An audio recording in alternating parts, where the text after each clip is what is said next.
दिंडोरीत अवैध गांजा विक्रीवर स्थानिक गुन्हे शाखेची कारवाई. 50 किलो 130 ग्रॅम गांजा जप्त, 1 आरोपी जेरबंद. नाशिक. दिंडोरी तालुका नाशिक ग्रामीण पोलीस अधीक्षक बाळासाहेब पाटील यांच्या निर्देशानुसार जिल्ह्यातील अवैध धंद्यांवर कठोर कारवाई सुरू असून त्याच मोहिमेअंतर्गत स्थानिक गुन्हे शाखेने मोठी कामगिरी केली आहे.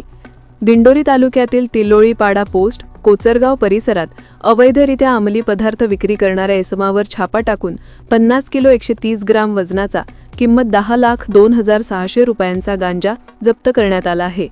कारवाई दरम्यान आरोपी चंदर नामदेव भरसट, राहणार तिलोळी, तालुका दिंडोरी यास ताब्यात घेण्यात आले आहे. या प्रकरणी दिंडोरी पोलीस ठाण्यात NDPS कायदा कलम अन्वये गुन्हा दाखल करण्यात आला आहे. जप्त केलेला गांजा कोठून आणला व कोणाला विक्री करणार होता याबाबत पुढील तपास सुरू आहे. ही कारवाई पोलीस निरीक्षक रवींद्र मगर यांच्या मार्गदर्शनाखाली पोलीस उपनिरीक्षक सुदर्शन बोडके, अंमलदार विनोद टिळे, संदीप नागपुरे, आबा पिसाळ, माधव साळी, श्रीकांत गारुंगे, इमान पटेल, रवींद्र गवळी, ललिता शिरसाट यांच्या पथकाने केली.